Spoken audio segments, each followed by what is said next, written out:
Your improvements are clearly over the line. You need to move it immediately. Your interpretation is incorrect. I have the finalized survey right here, which confirms our compliance. I opened my door into cold air in the blink of a patrol car's lights splashing my porch at 6:12 a.m., the smell of wet asphalt and stale coffee drifting up from the street. Yellow signs clung to my sidewalk like warning labels, staked into the strip by my mailbox and along the curb. Pay or leave, huge red letters, stapled crooked, flapping in the breeze. A woman in a pearl cardigan, our HOA president, Karen, pointed at me like I was a raccoon in the trash. "You're in arrears," she said. $2,300. Due today. My driveway still steamed from the morning sprinkler. My kid's scooter sat upside down, wheels slowly turning.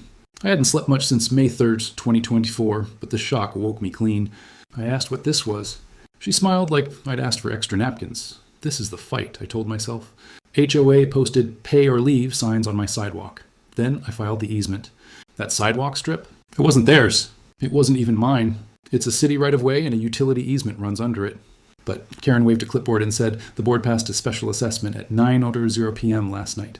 Cracked concrete, non-compliant landscaping, trash can visible for 14 minutes after pickup. She pointed at each stake like she was counting trophies. I said, "Let's talk, rational, steady." She pivoted to the officer. He shrugged like, "Civil matter." The signs rattled in the wind. My mailbox buzzed with push alerts I didn't want to open. I tried the soft way first. I emailed the board. I knocked on doors. Neighbors lowered their voices on their porches, eyes on their ring cams. One guy whispered, "She finds people for bird feeders now." I sent 4 messages in 2 days, then asked for the meeting agenda. Silence. The HOA office door closed early, blinds tilted like eyelids. Karen posted a photo of my sidewalk on the community app with a red circle and a caption, "Habitual noncompliance." 13 comments stacked under it, all from the same 3 people. I called the city helpline and got transferred twice. The second clerk said, "Check public records." I brewed coffee, black and hot, and opened my laptop until the mug went cold. I drew my line in the sand at my curb. No rage, no smashing signs, only proper channels. I started to plot. I pulled the plat map for our block. I learned our lot lines stop at the inner edge of the sidewalk. Beyond that, city land. I searched the utility database. Fiber and water main easements right there. I took a tape measure from the garage and measured to the inch. I printed everything. I lined up photos, emails, and call logs in a binder.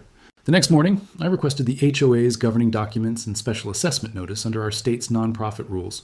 When they stalled, I filed a public records request with the city. Days later, the file landed with 63 pages. On top, permits, inspector notes, and a past warning to the HOA for unauthorized signage in the right-of-way. In the back, the survey, stamped and dated. I smiled so hard my cheeks hurt. Then I set the trap. I scheduled a sidewalk chalk art day for kids on Saturday at 10:00 a.m., right on the easement. No fee, city approved because it's public right-of-way. I posted the flyer on my fence in the neighborhood forum.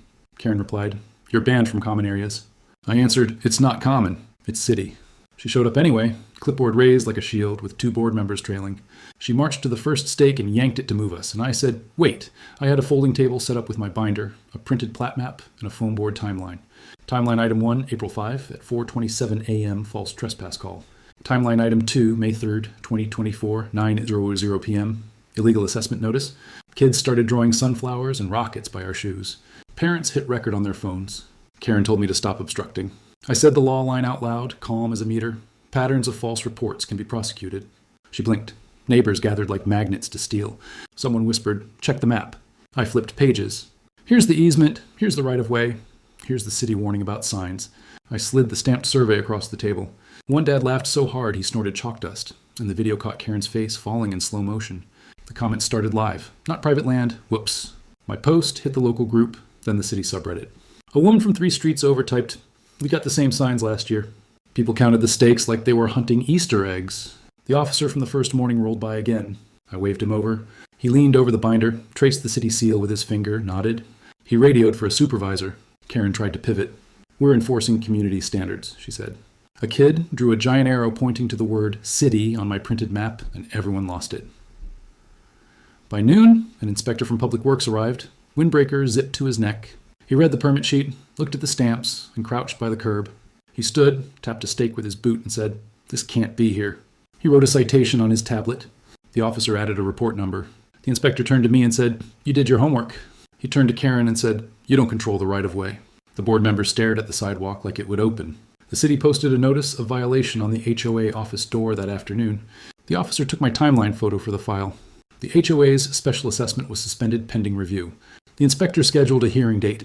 Karen, voice small now, said we misunderstood. The supervisor said, "The record is clear." He tapped the binder. Paper beats bluster. After that, the signs vanished like they never existed. The HOA sent a letter on Tuesday at 3:18 p.m., retracting the assessment and promising training on easements. They refunded 3 neighbors who'd already paid, with checks for $2,300 each, and waived 8 bogus fines. At the next board meeting, the room was full. 2 new candidates ran, and the vote flipped the majority. Karen resigned with a short statement about stress and family time. The board sent a calendar of real projects that actually help. Tree trimming, playground repairs, a block party. On Sunday, I took my kid for a scooter lap as warm bread smells drifted from a neighbor's kitchen. He raced the chalk rockets still ghosting the pavement. We waved to the mail carrier. Peace felt simple again. Please follow for more HOA showdowns like this. Do you think she got what she deserves?